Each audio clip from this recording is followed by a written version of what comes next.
Step up to the challenge, no matter what you face. Start walking. Take that step every day, no matter what you are facing. Get up and start walking.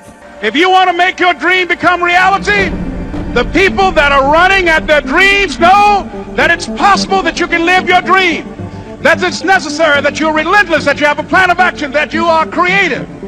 The people that are living their dream are finding winners to attach themselves to.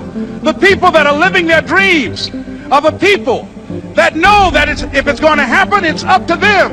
And they're resolving within themselves, it's not over until I win. The people that are running after their dream know they're going to have hard times. They keep on running because they're saying within themselves, I'm the one. No matter how bad it is or how bad it gets, I'm going to make it. The people that are running after their dreams are the people that are hungry. Shake somebody's hand on your right and left and say, you got to be hungry. Thoughts are like drops of water. You drop a drop of water on the table here, and it doesn't mean much. But if you keep dropping and keep dropping and keep dropping, you get, the table becomes a wash, and then you get a puddle on the floor. And then you can get a little pond and a lake, and finally you can create an ocean. And with our own thoughts, we can drown in a sea of negativity, or we can float on the ocean of life. And it's up to us. The thoughts we think accumulate. And what sort of puddles are you standing in? Or are you up to here? Or are you up to here and trying to paddle? Now, what are you doing to yourself? When we're willing to change our thinking, we can change our experiences. And it doesn't matter if you've got a big puddle of negative thoughts. You know, you can move over here and create a puddle of marvelous positive thoughts. You can make changes, always. So you want to turn those fear thoughts into positive affirmations. Let them work for you. My father could have been a great comedian, but he didn't believe that that was possible for him. And so he made a conservative choice. Instead, he got a safe job as an accountant. And when I was 12 years old, he was let go from that safe job. And our family had to do whatever we could to survive. I learned many great lessons from my father, not the least of which was that you can fail at what you don't want. So you might as well take a chance on doing what you love. Look, the first step that leads to our identity in life is usually not, I know who I am. I know who I am. That's not the first step. The first step's usually, I know who I am not.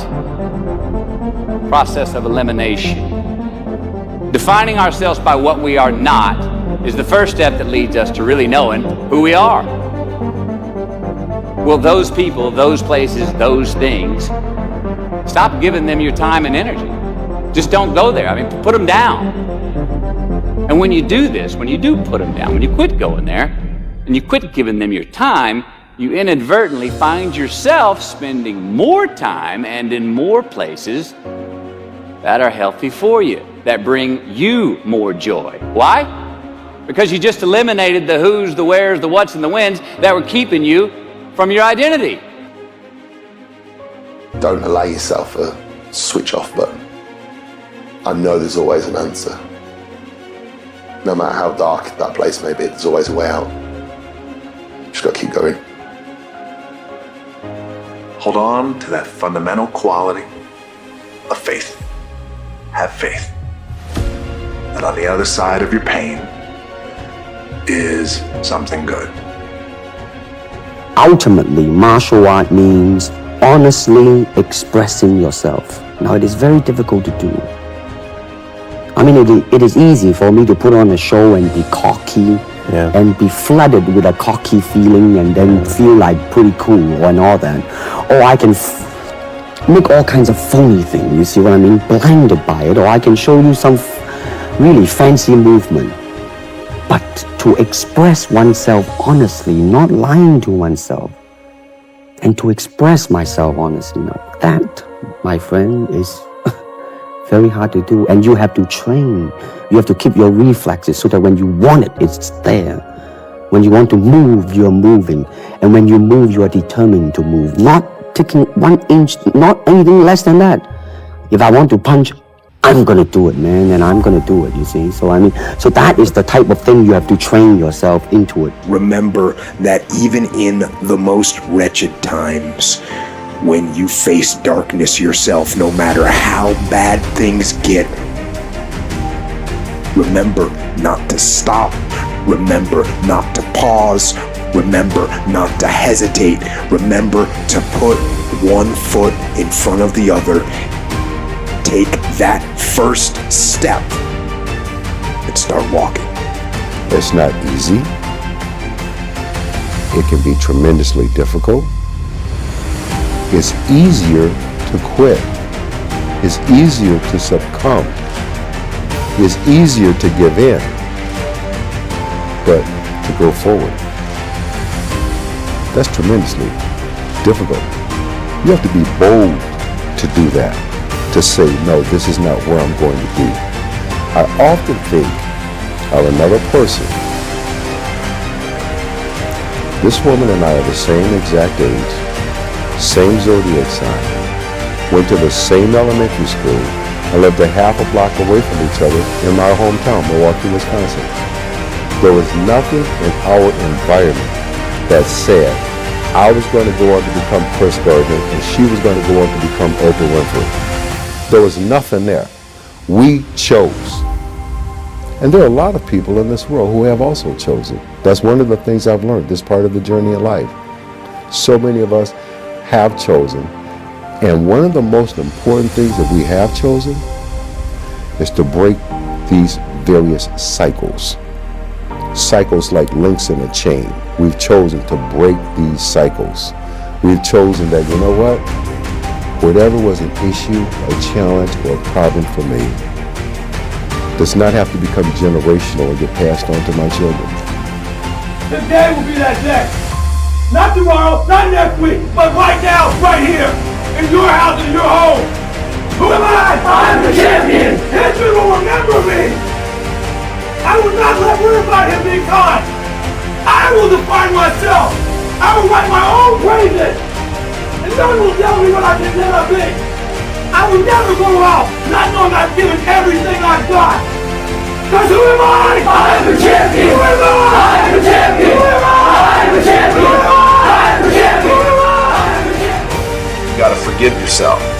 See, a lot of us have done some things in the past, or lied to ourselves, or lied to others, or procrastinated, or, you know, all the things we've done has been recorded in our subconscious our whole life. And sometimes we get to the point where deep down, subconsciously, that we're not aware of, we don't think we deserve anything better than we're getting, and that's why we're getting what we're getting. See, you're never going to outperform your own self-image. So you may not be aware of it because we grow these things called egos to protect ourselves, but you theoretically could completely think you're a loser without even knowing you're a loser. So step one is forgive yourself and others from this point forward. You got to openly and honestly forgive yourself and others. Wipe the slate clean. There should be no resentment towards yourself, no resentment towards anybody else. The best way to find what you love in life is by doing something you hate. A cushy job, a cool job, a job that you like is comfortable. That comfort breeds complacency, and that complacency breeds stagnation. So you just kind of stay there because it's a fine job, even though it may not be your dream or your passion. And then all kinds of shit happens. She gets pregnant, you buy a car, there's a mortgage payment, you have a house, you have this cushy life, and before you know it, you have these handcuffs, these golden handcuffs that is your day job, that you didn't love, you never loved. It was just an easy job, but now there's no way out of it. And all of that happens by doing something that's cushy and easy. When challenges and issues come back to back to back to back, and it seems like something is after me, something is attacking me, something is attacking my journey. And I just think that's really critical, right? And it's like, because everybody has dreams, and as much as you want to be able to listen a little bit, because somebody's going to give you a gem, but nobody knows but you. You can't get advice on what you should do with your life, right? Nobody knows what you are.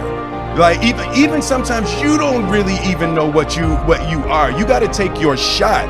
And it's like, as much as you want people to agree and you want the people around you to be supporting your dreams and all, it's not going to be like that all the time. You got to do it alone.